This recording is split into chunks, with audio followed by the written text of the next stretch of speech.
Everyone. Welcome to the Jordan Schnitzer Museum of Art at Portland State University. I'm Mariana Ramirez, the director here, and I am so excited to welcome you all here for our panel on our exhibition about labor of love. This panel was initially going to be the week of our ice storm, and I really appreciate everyone's flexibility as we navigated snow and ice in Portland. And thank you for joining us today. I am thrilled for our discussion. But as we are presenting an exhibition and panel on labor, I would first like to recognize the labor of my staff here at the JSMA. We have 4 events this week, along with 12 tours. Our small but mighty staff includes Kathleen Murney, Estella Garzone, Candice Boncari, and Anna Keenberger, along with our amazing student workers. 3 of our staff members are in the back there. Could we all give them a round of applause?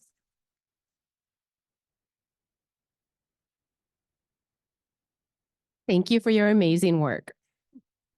And also for your great outfits too, they're fabulous. I would also like to thank the Richard and Helen Phillips Charitable Fund, the Ford Family Foundation, as well as members of the JSMA Exhibition Circle for making today's panel and this exhibition possible. I am so grateful to all of our funders for supporting our community programming and funding Portland's art ecosystem.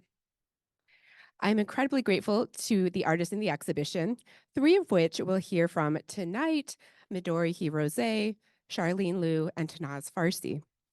I would now, though, like to introduce our guest curator, Alexandra Terry, who will be moderating tonight's discussion. I approached Alexandra almost 2 years ago, wanting to do an exhibition, share an exhibition with our PSU community. About invisible labor, which I had been introduced to through Jalen Gomez's work, which is on the top floor. That was really, I went to Alexandra and was excited to see what she wanted to bring to this exhibition. And she has just blown it out of the water, bringing in emotional labor, intellectual labor, prison labor, the labor around our food systems. She has just done a fantastic job. I really encourage everyone to take some time to go through our exhibitions. Alexandra Terry is the curator of contemporary art at the New Mexico Museum of Art. Her research and curatorial practice focuses on transnational multidisciplinary practices. Most recently, Terry was chief curator at the Museum of Contemporary Art, Santa Barbara, and previously she was curator and artistic director at MOP Foundation, a London-based nonprofit platform dedicated to contemporary Iranian art. She's curated exhibitions in the US, UK, and UAE, and has contributed to art publications internationally. Terry holds an MFA in curating from Goldsmiths, University of London in the UK. Please join me in welcoming Alexandra Terry.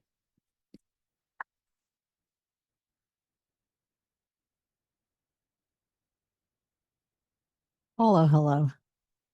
Test, test, test. Hello, hello, hello. Hello.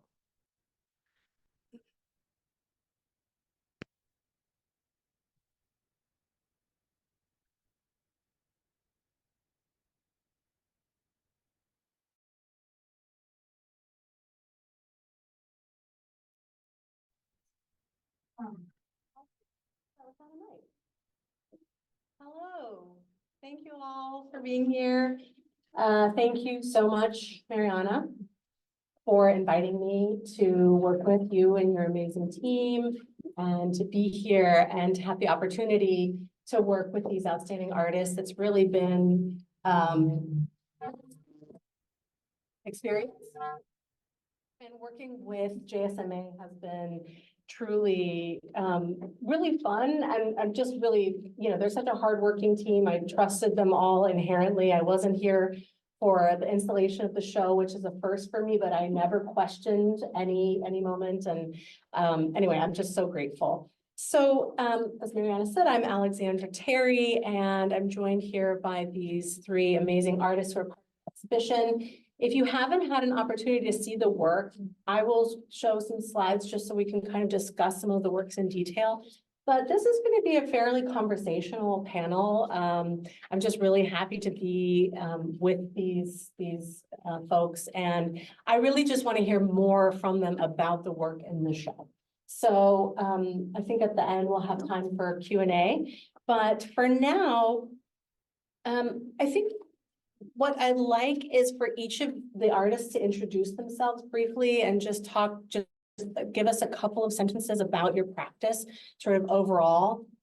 And maybe tell us all what your sort of notion of this idea of hidden labor is. And we'll get into that a little bit more. But what I'm really curious to find out from these artists if hidden labor is something, or invisible labor is something that they had considered in their practice prior to being here. But then we'll get into some more details about each of the artists. But Tannaz, if you could start and maybe just tell us a little bit about, introduce us to your work and tell us how hidden labor fits into your practice. Quick interruption. I think the microphone should be right now. Hello, hello, hello. Test, test. Easy to hear you from this far back in the room without the mic. Hello, hello. Hello, hello. Hi. Test, test, test. Okay. Hello, everybody. Thank you so much for taking the time to be here. And I also want to echo Alexandra and Mariana and thank all the staff and everyone else here for creating such a wonderful working experience. And also, it's such a pleasure to be in conversation with you two and all the other artists. I'm really grateful to be part of such a well thought out, smartly thought out exhibition here in Portland. I am Tannaz Farsi, and I'm an artist, and I am also a professor at the University of Oregon. I work in the art department there. And my work crosses lots of different mediums. I'm a little bit, I'm sorry, it just seems so weird. It cuts out. I work with sculpture. I'm really interested in ideas of space and history and thinking about issues of representation and thinking particularly about my own history as a Iranian born and having immigrated or sought asylum in the US in the 1980s. A lot of my work is focused around conditions of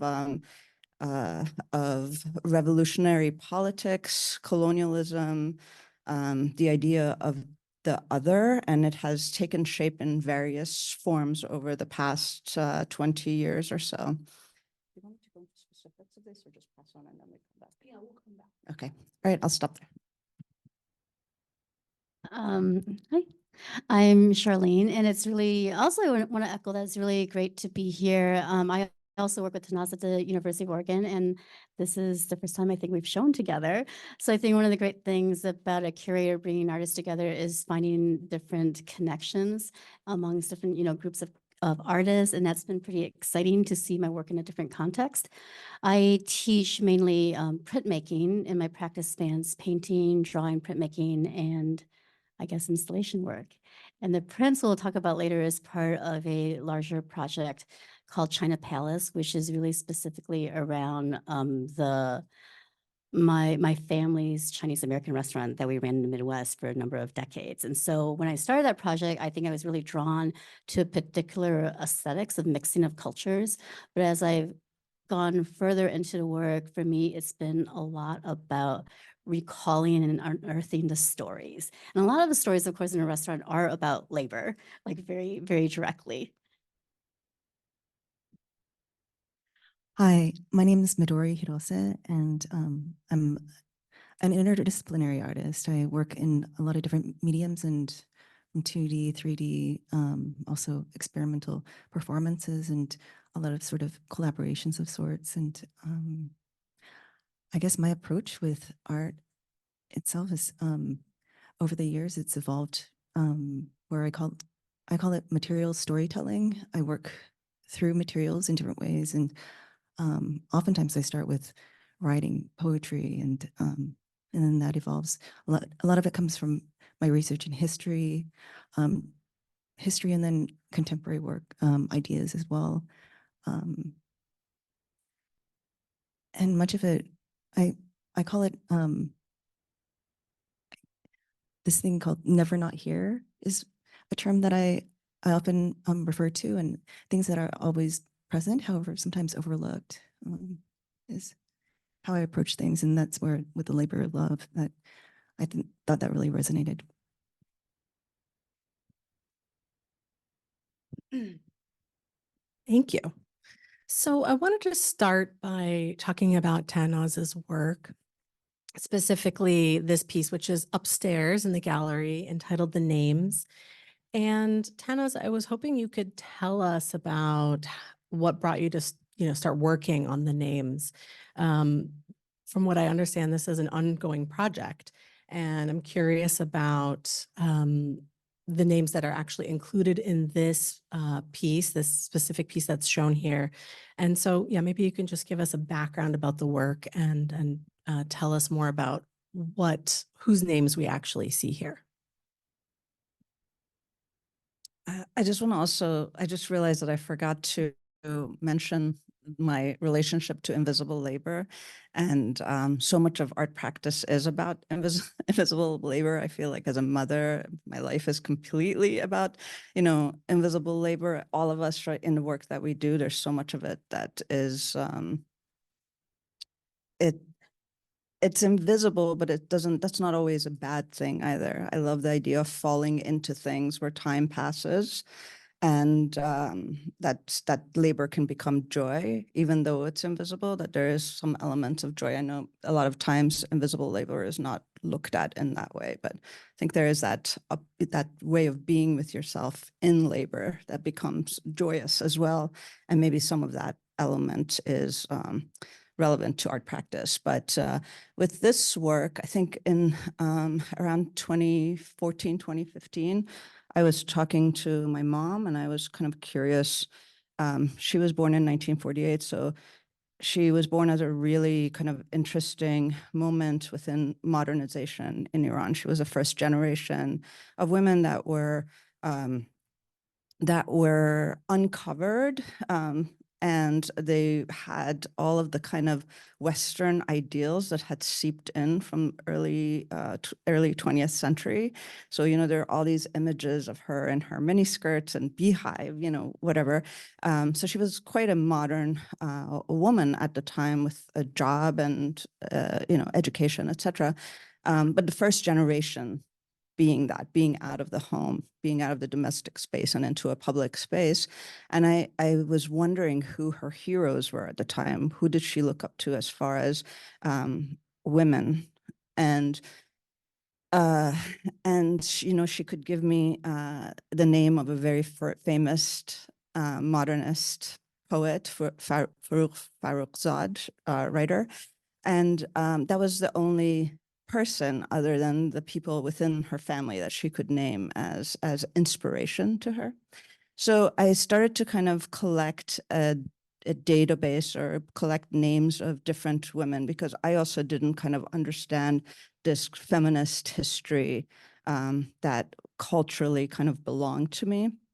And I was interested in learning more about it. So I started looking up people. And so this list is, it was a second state of it. The first state was done in a kind of a vinyl material. The second state, as you see upstairs, is cut out of steel. And it has a name of around 80 or 90 women that are martyrs, writers, cookbook authors, artists, human rights activists. And I was really interested in making a really broad kind of relationship of how an archive of these names could be formed, so that there is not a kind of a hierarchy between this kind of creative work that sometimes happens and the intellectual work that happens, that the kind of divisions between how creative work and between how creative work and intellectual work is sometimes framed. One of the first names of the women that I collected was, her name was Ziba Kazemi, and she was a Canadian photographer, and she was in Iran and at a demonstration, And she was outside of Evin Prison, which is a very famous prison for where political prisoners are held. And she was taking pictures of families that were waiting to hear news of their loved ones in a prison.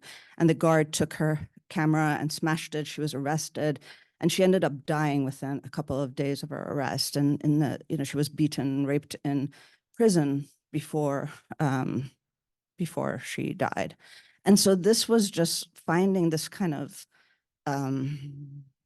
this story was really life-changing in some ways, of thinking about how to create a space where the work of so many people that are part of avenues of resistance to a mainstream regime can be kind of collected. And so this was in 2016, and I have that was the list of names now is a lot different, because post the Women Life Freedom movement that happened, these lists are actually circulating on the internet. People are putting things on Instagram in a very different way than was found, than what I encountered. So it's really exciting to see the growth of that. And I think the names are now, for me, growing in various different ways, but maybe I'll just pass on the mic to someone else. Well, yeah. No. That's great. Thank you. And, what I wanted to share with everybody is that when Mariana first approached me about this exhibition, we were talking a lot about Jaylyn Gomez's work and thinking about domestic labor. And I thought, there's so many artists who are working on just like the vast ways in which all of our labor can often be hidden and taken for granted, taken advantage of as arts workers, as women, as mothers, as individuals. And it was really important for me to have a sort of holistic approach to these various forms of labor, and to really look at intellectual labor, emotional labor as well. And I think that's what really drew me to the piece when I first saw it. I'm half Iranian, and I worked for, as Mariana said, an Iranian arts organization for roughly 10 years, and that was based in London. So we were working outside of Iran. We couldn't really operate within the country. And so a lot of these names became familiar to me at that time. And I was just so, I was really touched by the sort of minimal way that you approached the layers and the complexity of this information that you included here. So I'm really grateful that the piece is in the show. Thank you. And I wanted to talk about another sculptural work. And I think if it's okay, what I'll do is we'll go one at a time. And yeah. So you mentioned the Women Life Freedom movement. And when I came to your studio, you were working on this piece, which is also upstairs. And I think, it's changed in some ways since we last spoke. But I guess that was almost a year and a half ago. Was it? No, last spring? God, I don't know time. But it feels like, so much has happened since you were working on this, but this was really around the time that the Women Life Freedom movement, Zan Zendegi Azadi, was really at the forefront of so many of our, our thoughts and on the news, and we were really talking a lot about it. So I'd love to hear from you more about this work and how that movement and how the names really impacted this work.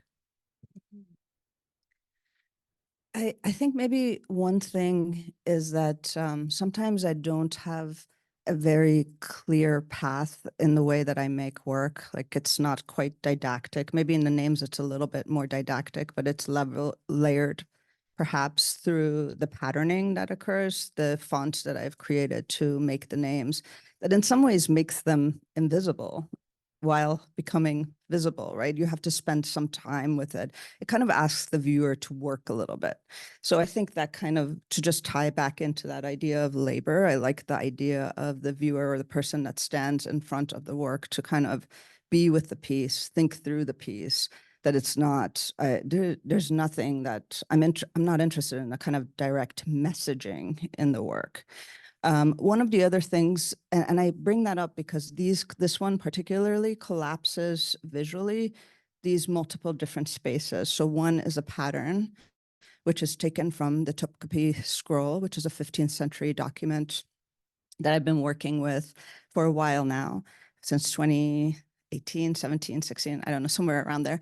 And what at that time, you know, I was thinking about, I never felt right working with anything that had the connotation of an quote unquote Islamic pattern or a Mid-Oriental pattern or Middle Eastern pattern, however you want to kind of frame that word. I just never felt right using it. And I always wondered why.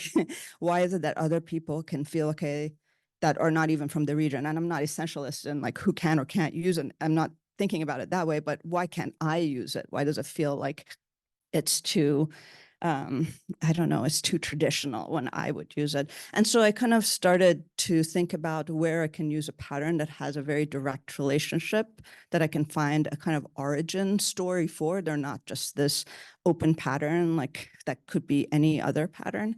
And the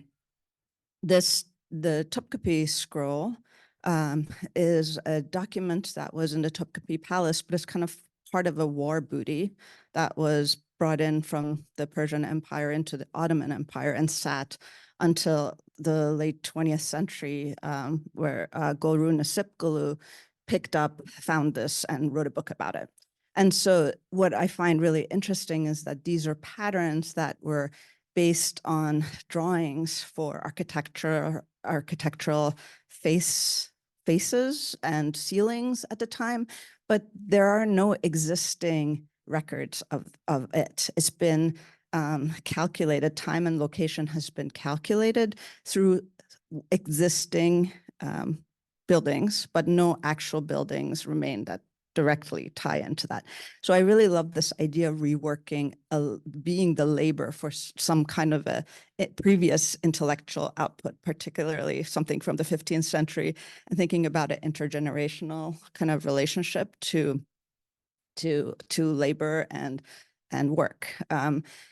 And so, and this piece is called The Bridge on Which Conditions Pass. And I kind of like that, perhaps being the bridge being between the past and present, between here and there, as far as geographical distances. On top of it, you find all of the sanctions that have been placed. Iran is one of the longest, has had the longest running sanctions in the world. And so since 1979, those are all the different presidents that have placed sanctions. And this was, now more sanctions have been placed because of the things that have been happening in the Gulf. But these are until January, all the sanctions till January. And the sanctions have been printed, and the way I see labor in this is also the labor that I've put into reading all the sanctions and inscribing them and highlighting, kind of like my process of reading is embedded, notated into the work. And then on top of that are these segments from kind of a manifesto, a feminist manifesto that came out around the women life freedom movement. And they are written in the original Farsi. And I was kind of interested in historically referencing kind of like prayer books, perhaps, or calligraphy, small writing where someone thinks really deeply about what they're writing, and the process of writing becomes devotional. So they become kind of a magical object of some sort. And so those are placed on top of it. And on top of that are images of protesters from this most recent women life freedom movement. Those are all collapsed on top of each other. And yeah, and I think there's maybe perhaps to me it was surprising that they all found their way together as a way of marking the moment, but also recognizing a history that's kind of much deeper than the moment. Like, what is contemporary? Everything in the moment that we are living in is contemporary, always, right? So yeah, maybe I'll and there, if you have any other questions about it. That's wonderful. Thank you.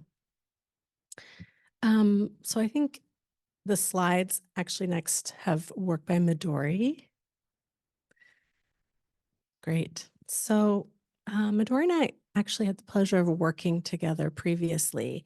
And so you mentioned earlier the You're Never Not Here's, and that is something that really stuck with me. So when I was working in Santa Barbara, Midori had a really beautiful exhibition where she came to visit Santa Barbara and spend a lot of time in the community and with the fire chief, I think, and on the beach. And it was around the time that we were, in the period that I lived in Santa Barbara, I was evacuated, I think, twice because of forest fires. And so there was something about the fires and the wind and the sunset and this amazing tone that Midori picked up on, which I thought was really beautiful. And so when I knew that I was coming to Portland to work on a show that looked at hidden narratives and hidden labor, I really, really wanted to work with Midori. And so I would love for you to tell us more about the Never Not Here's, what that means to you, how it came to you, and maybe how that manifests itself in other parts of your practice.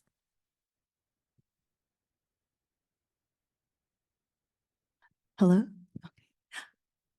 Yeah, that was a really wonderful time to be down in Santa Barbara. Just the opportunity to really get to engage with the community down there.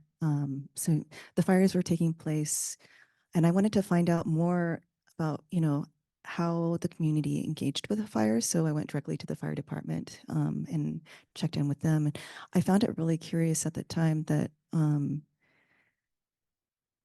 over 80% of the calls was for just house related emergencies, but a lot of the news that came out was due to the fires, because that was, that information.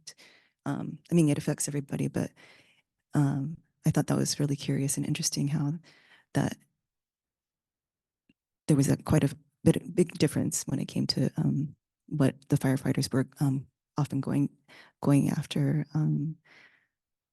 But that also brought me to like connecting with community members, and one of which was FNU Yeni, and she went by Jenny.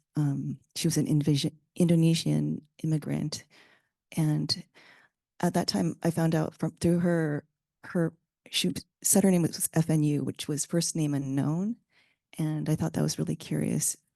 She only had one name when she came. A lot of different people from other countries have one name, and when they come to the US, if they don't have first and last name, then they're given FNU as as an official name on their in their paperwork. So that's what she had, and that's what she just decided to keep at that time. So she worked at a motel, and I don't know, we got to know each other on a daily basis, and she was excited to work with me. She's like, what does an artist do? Do you go to France?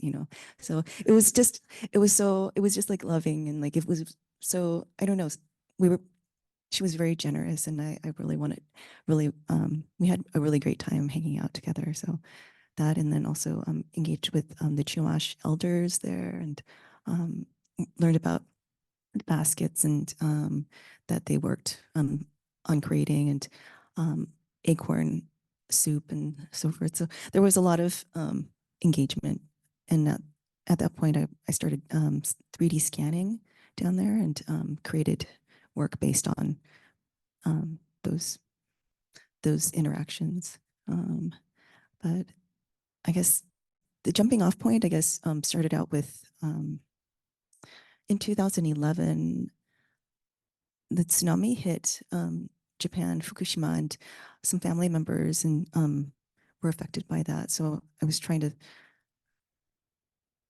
figure out how do I connect with that community from afar. And I did, try to like organize like mutual aid, like work through benefits and such. But it got me thinking of like, how do I connect with the community here locally? And at that time I was working at a creative agency, and I was just like, it didn't feel right. It didn't sit right. So eventually I was just I pulled out of that, and some folks thought I was like wild to think this, but I was just like, how am I going to connect directly with different communities that I may not, be able to engage with. And through interviewing people were saying, well, what you like to drive, why not become a cab driver? So, and this was before rideshare. And I was like, okay. So I started interviewing cab drivers, and at that time there were just a lot of male drivers and who were just like, no, why?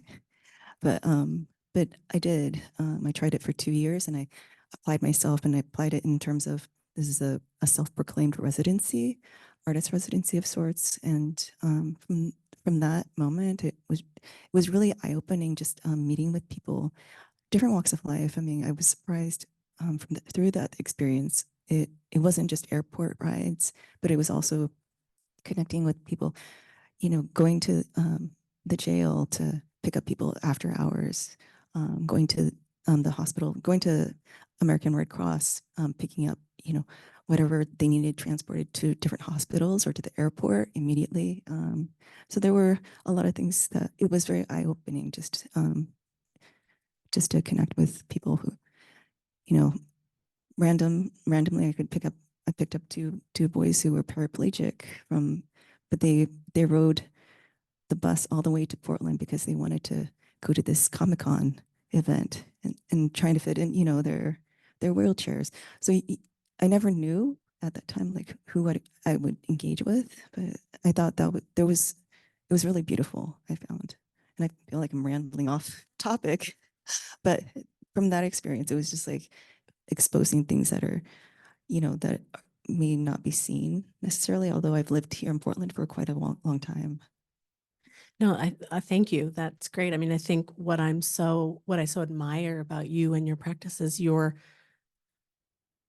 observational skills. I mean, I don't know, that just sounds kind of trite, but I mean, your ability to really be in a space to kind of absorb what's happening on multiple levels.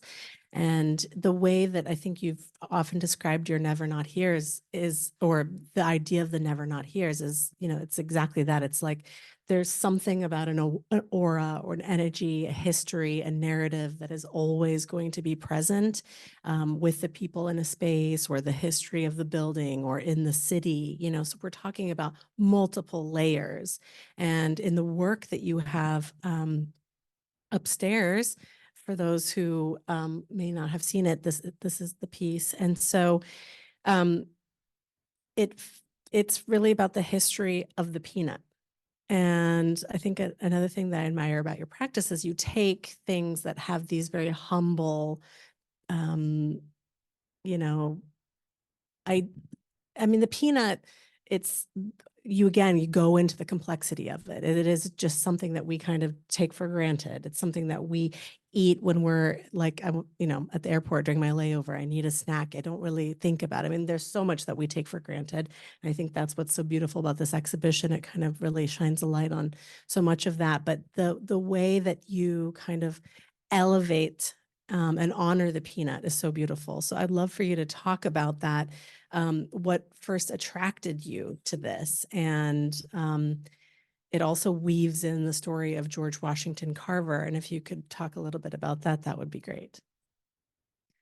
I guess what started with the peanut was, well, I started thinking, it started out going to hardware stores. Where you find popcorn at some hardware stores. I just like, really, that's something that I savor. I'm just like, oh, okay, great. I know that this hardware store that I'm heading to is going to have popcorn. But then prior to popcorn, I mean, there are peanuts, and I was just like, this is like, the blue collar. I mean, popcorn is related to blue collar in a way, and then peanuts, but then that led me down to the path of just like thinking like, what is the history behind it? While looking into that, I was thinking about how, I don't know, I brought one. I sealed it just in case anybody had a peanut allergy. But I mean, the peanut, I mean, it's so tiny and it's so intimate, but there's something also just there's something very sculptural to it. and there's also one thing I really, when I started working with it, I was just like, oh, it plays music. It has a sound to it also. Um, but the intimate nature of it, I thought there was that beauty. There was something almost childlike, and as far as like my attention to it.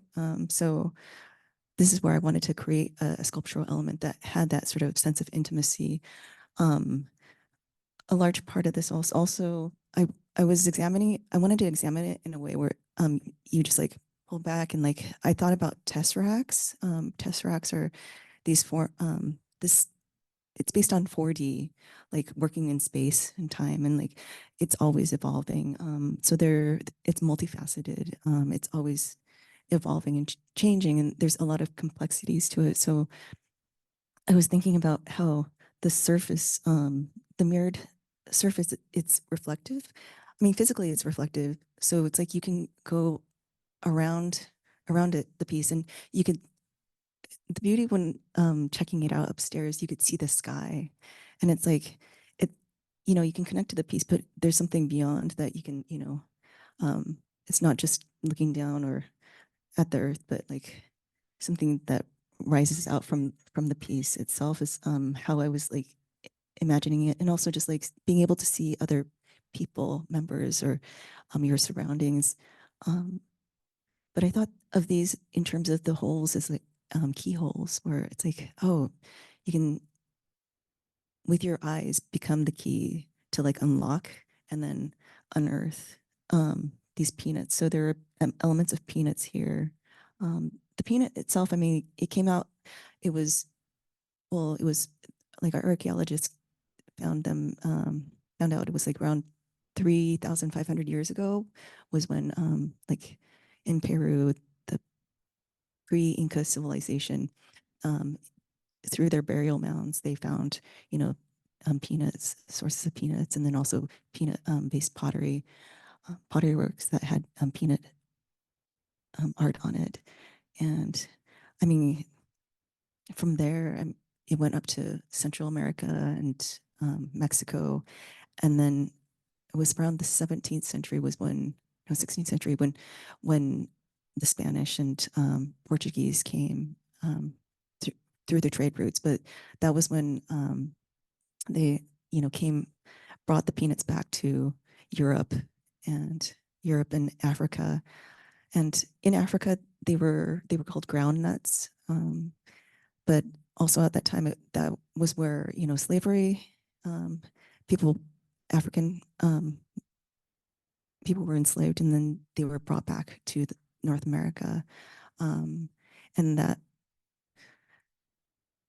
peanut was their staple on the ships over. And so, yeah, I don't know. There were a lot of layers that I started when looking into it. I was just like, oh, it's not, I started out with this humorous element. And then, digging deeper, it's just like it's so rich with the history. I mean, where we're at. One thing that I found really beautiful was when George Washington Carver, Carver, I find him to be an artist, but he was a scientist. He was an inventor. He like worked with the peanut specifically. He was at Tuskegee Institute. It's now called Tuskegee University, and he was interested in just like how many different types of ways to work with the peanut, and found like over 300 ways. It was just not just a food-based item. He applied this to cosmetics of different kinds, like creams and such. Also, an antiseptic, fertilizer. It was also it was really great for the nutrients in the soil. One thing that I loved finding out about was he really like helped people along, farmers along, those who were formerly enslaved, to be able to start their own farms. The peanut was a way to work their way out of that, because, for example, like cotton and tobacco, there were a number of plants that weren't really that took a lot from the soil. And one thing that the peanut did was like really replenish it, adding nitrates. Wait, nitrogen, nitrogen. But yeah, it was, so I thought that was just like really moving to me, just like to think how much George Washington Carver like provided just this platform to help others launch in as a launching pad. But then from there, it's like it evolved into like me thinking, yeah, how contemporary right now, it's like it's a very universal medium that you can find anywhere, like, you know, in different cuisines. A lot of it's found in China, India, you know, all over the place, in different kinds of foods. But then that made me also think of the term of plastic, how plastic life is. So that's where the work extended to working with recycled plastic and how also the labor behind plastic. So I started up a collective a number of years ago, and I worked on recycling plastic, creating these equipment to extrude, to create molds and extrude these plastics. So this is from that. Thank you. I think it's really fascinating how this piece is able to chart so much history and so, you know, take us through a journey of so many communities using the peanut. Again, this thing that, you know, we grab at the hardware store or at the grocery store that ends up in our cuisine, but really trying to understand the history, all of the folks who were involved in making it something that's available to all of us, and the different types of labor that were involved in that. So thank you, Midori. And I really want to make sure, I'm very conscious of time. I want to make sure that we hear from Charlene. I'm really excited about this series that you mentioned, that is the piece in the show is part of the series China Palace, a larger body of work. And you currently also have work from China Palace up at USC Pacific Asia Museum in Pasadena. So you mentioned that this is comes from the story of your family's restaurant, and I'd love for you to please tell us more about the impetus for this larger body of work, but how the restaurant came to be, and how it represents your family story of migration. So I do have the installation up at the Pacific Asia Museum right now, and this work is related to, it's quite serendipity that, you know, I had this opportunity because it allowed me to explore different aspects. It tells a pretty straightforward, in some ways, story about being an immigrant and an immigrant family and running a business, a family business together. And in this case, in a very small town in Wisconsin, you know, during the 80s and 90s and early 2000s. So I think a lot of my desire to doing the project was, well, we made my mother retire because it seemed like it was a losing business, you know, endeavor at a certain point. And then at that stage, she had just filled the restaurant with so much stuff that it had become, I think maybe in her imagination, it was really a way to really explore her own love of beauty and of objects and about layering and about different, you know, all the cultures that she sort of brought together in her life. And maybe she just really loves fine things, and maybe in her mind she would rather have owned a store instead of a restaurant, which is like very, very hard labor. And when we made her close the restaurant, I felt, I don't know, I had a moment where I was very reluctant to let that all go. And I almost felt I hadn't spent enough time there, because I think we're definitely of a generation where, you know, you left home and you never looked back. And I think maybe one thing that isn't, the work is celebratory. So at this point, the way I think about it, and maybe what it doesn't really tap into, is just that it's very, very difficult labor.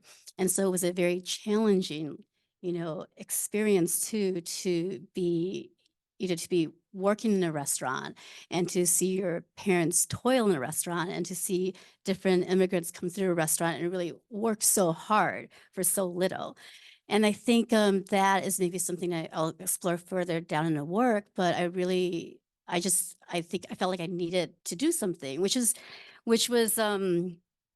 I think my work to date and still is mainly abstract landscape paintings and plein air paintings. So I think this project really it is my work, but it has sort of taken on its own kind of force of its own in terms of feeling compelled to bring forth the stories and to explore,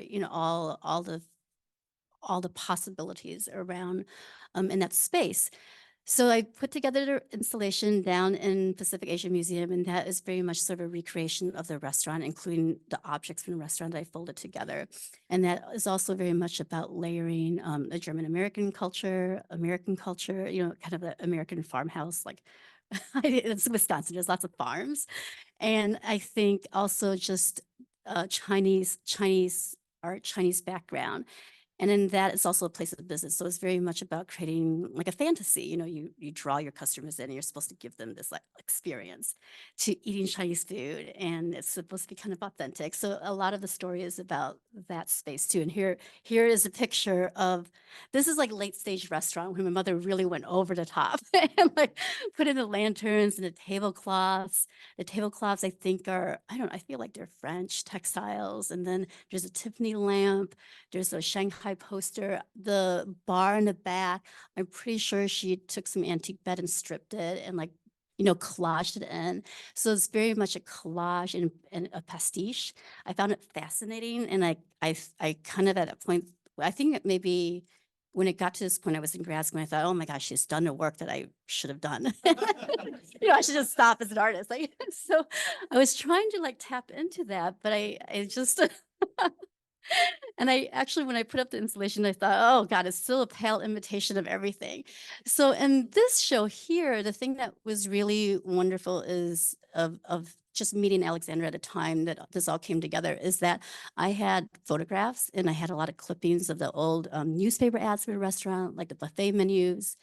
And I thought, well, I'm also a printmaker. So I thought that this seemed like such a different angle to explore that maybe is a little bit in some ways closer to my practice. And so I did some work with Maloney Printing, and Harry is the printer that brought me in, and they were able to help me explore all this kind of pictorial imagery of the photographs and bringing it together and telling a different aspect of the story of the China Palace project that's emerging, which is like pulling forth all the stories. So I think that's the thing that's been interesting to me. And all the stories are, like I say, very much about labor, working in a restaurant, peeling snow peas in the restaurant, which I should, stop complaining about, but all the chores in a restaurant, I can't stop complaining about. And I think that is really, it's something that I honestly hated when I was younger and still have a really complicated feelings around. But at this point in life, I just want to have an homage in some ways to my parents, to my mother specifically, because of and it's an immigration story of the toil and the really hard labor. And in some ways, it provided all these opportunities that she didn't have and, she didn't go to college. And so she learned so much, but then it also took so much away. And I think that's sort of like the complicated, thoughts that come into my mind when I think about labor and I think about hidden labor. And then as a child, when your parents talk about, labor takes on a very mythic quality. So it's a lot of characters like back in the day, when I had to do, that. So I think that is funny to me too, to think about the ways that we talk about labor and the ways we try to share share what we've done or hide what we've done and the stories that you tell about in the ways that you exaggerate it but it's never really an exaggeration because it really was very difficult. So that's very fascinating to me too, that I try to explore in the work. Something that really struck me when Mhm. we first met and we were chatting in your studio, you talked a lot about the physical labor Yeah. that you went through, that your mother went through, that your family went through, but the emotional labor that your mother put into the restaurant to create a community for herself. She built this vision of a community for herself. She built a community for her family, and that energy really drew folks in. So I'd love for you to tell us more. You told me these wonderful anecdotes about the friendships that she made. She really created a lot of warmth. So I think, the emotional labor, that is something we don't always appreciate when we visit a Right. restaurant. We go to a restaurant to eat the cuisine, but, imagine I mean, you can tell the difference when you walk in and there's no ambiance, there's no energy, and the love. I mean, this kind of over the top decor that you mentioned, that's her building this vision of what she wanted to see in this German American Midwest city. Yes, I think, well, my mother is a very social, loving person, and I think that really came across. And I think it's a very small town, and so there's like one community that comes through, which is just the waves of immigrants that come through to work in the kitchen, and I think that that's like probably a whole other project that can unfold. And then there's the front room where the customers come in, and I think in a small town, you know a lot of people, and you really have to sort of fit into the community, especially if you're not from there.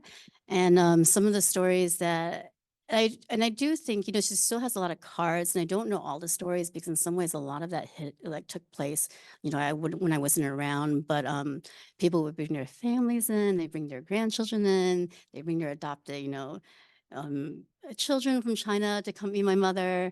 They would, when there was a moment when people were trying to cultivate businesses with Chinese companies and factories, so the local big businesses would bring in all the Chinese delegates to have these big banquets in the restaurant, and then she'd have to cook more authentic food.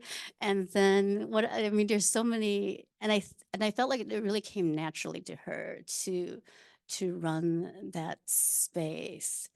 There is one piece in the work that and this is a picture of her in the restaurant. So there's one piece, one print in the work that is a very old ad. And the ad says Jiro Days on one side, Chinese American buffet. And the other side is China Garden, an older name. And I thought that has a lot of story in it because when we took over that particular restaurant, which is an earlier restaurant, it used to be run by an Irish family in a even smaller, more northern town in Wisconsin. And when my mother and father bought the restaurant, they had a big party to introduce my family to the community. So that was sort of like a passing off the restaurant, but it was also a way to, introduce us and bring us into the community. And my mother asked them to stay on because she wanted to learn like all the Irish, German dishes. And so a lot of the labor about love and relationship building also happens through food. And so she learned all these dishes, and they learned some dishes, and they would have these like joint, Chinese American buffets that were very specific in a way to that particular restaurant, my mother's restaurant. And they would have like these big, cover bands, and everybody would come out. I don't think they really have restaurants like this anymore, but this is like also there's a supper club tradition in Wisconsin that is more likely for this to happen. So that is another, I think the emotional space is a very key point. Mm-hmm. And just one more thing, and then we'll open it up. It's interesting because, as much as I try to not let my ego enter my work, I often find that through the exhibitions that I work on with the artists that I work, there are themes that kind of run throughout my life that I guess maybe I'm seeking answers to or information around. And in talking to you all this evening, I realized, my mother immigrated from Iran, and I wasn't really raised very deeply in that culture. And then having worked for an Iranian arts organization for so long, I really became aware of certain cultural themes that were part of my life, that entered my life, that I wasn't aware of. And one thing that I've just been thinking of, and obviously immigration really was important in a lot of the works that are in the exhibition, particularly related to some of the undocumented folks and the approach to addressing, how undocumented folks in this country make a living for themselves. But what I didn't really realize until now is that through the I was born here, but I lived with this immigration story, and I realized what my mother put in through her own emotional labor to, have kids in the US. And there just is this really interesting narrative that runs throughout a lot of these works about what did it take for either ourselves or our a family that came before us to make a life for us here. And there is a huge amount of labor that's involved in that. So I just wanted to kind of recognize that. And if any of you have anything to say, that would be great. But otherwise, we can open it up for questions.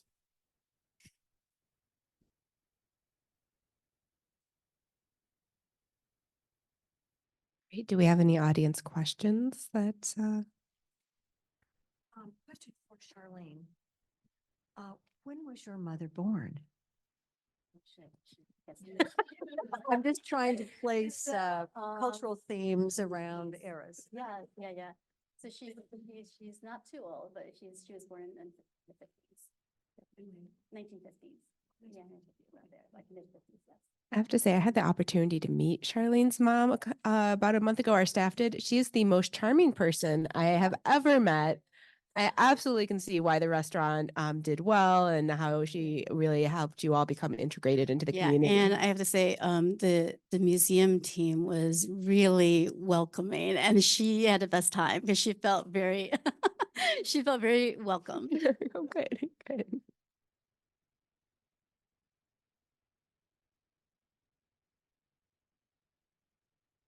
Hi, thank you for this conversation, which I guess is another act of labor and of love.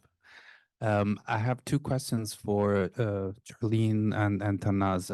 One is related to, I guess, since we're talking about labor, you both mentioned you're teaching at the University of Oregon, and I was wondering how that work is also related to your practice as an artist. And the second one is also another common theme that I saw between your work, and it's the use of patterns and decorations. And so how do you conceptualize this aspect and how you use these elements in your work?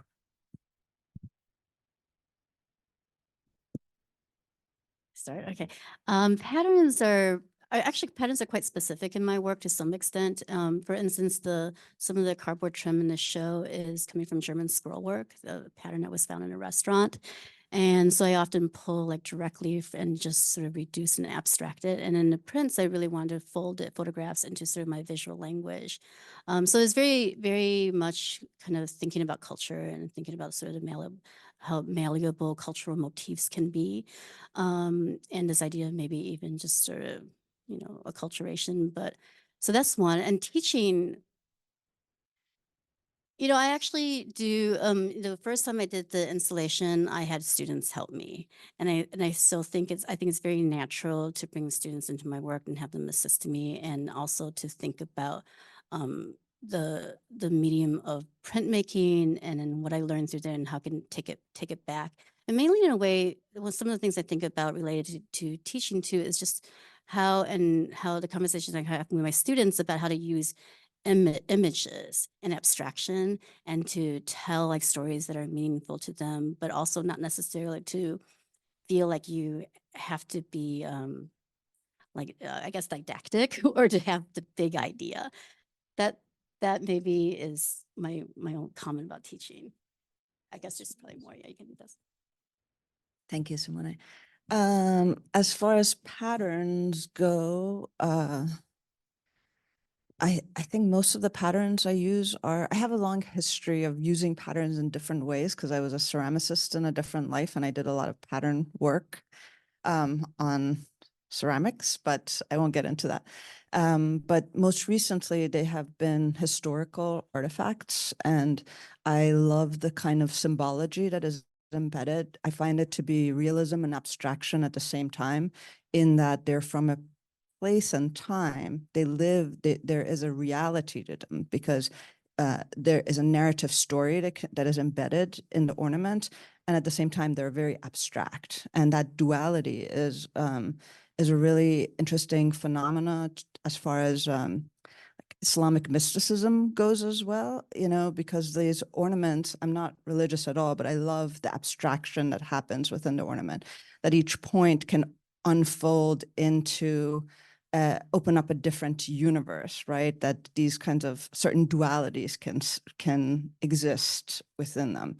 And these patterns, when I first got into the Topkapi patterns, it was the first time. I'm a very dimensional, I'm a spatial person. My mother made us move furniture around all the time. I felt like she has nomadic genes. We just had to always rearrange the living room all the time. Oh, yeah, it's just like every month you had to rearrange the living room.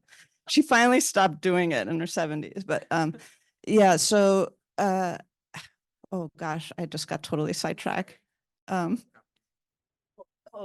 okay. So I'm very I think I was trained spatially from doing that at a young age, but it was the first time I fell into an image so deeply. And every time I look at these patterns, time stops. I become disoriented. I get absorbed into the motion of it. I don't know how to describe it, but it really has that kind of I don't want to call it meditative. I don't, because that word also means many different things, but I get absorbed. There's an absorption. And I think spatially, that's what I'm interested in a kind of absorption. That's what I'm interested in as far as interacting or engaging with an audience, is that kind of absorption.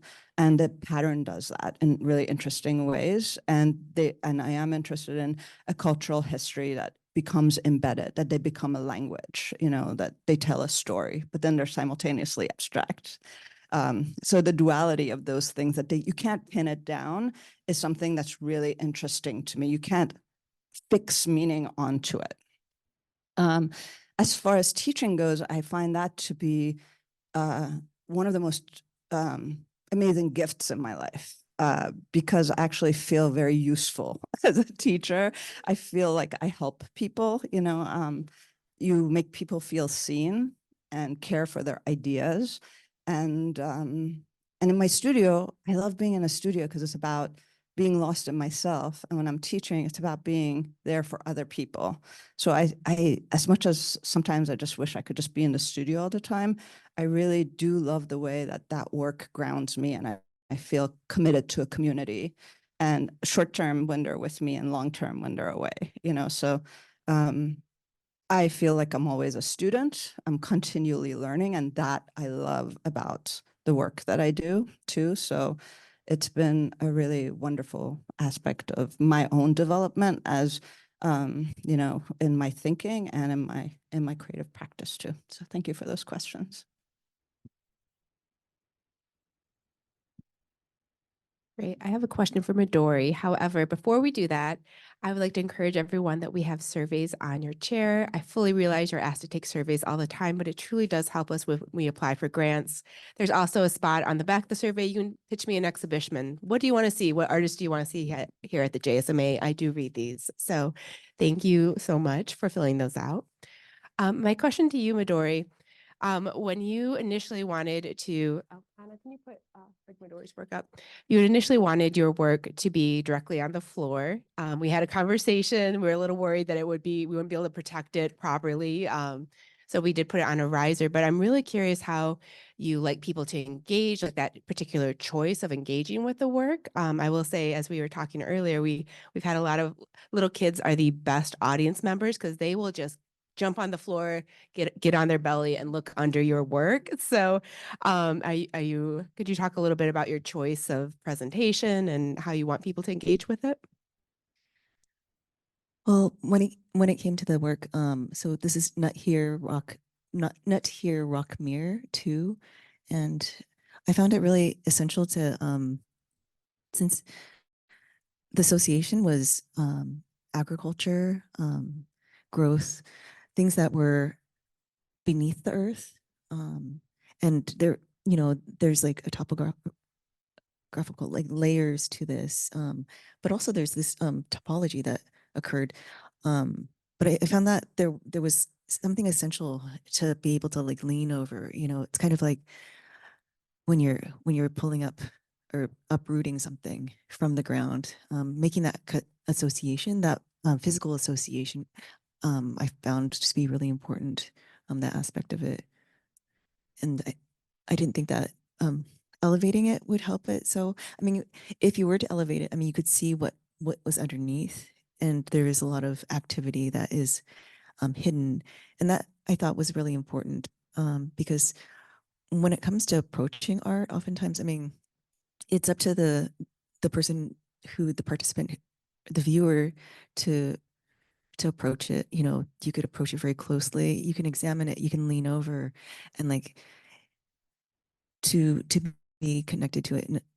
But yeah, I just didn't want to press anybody to do that. But if people were inquisitive, then they would find the layers to that. Great, thank you. I definitely encourage you all, if you're comfortable and have have the mobility, to go upstairs and like literally sit on the floor and look under her work. That is the best view. Do we have any other questions from the audience?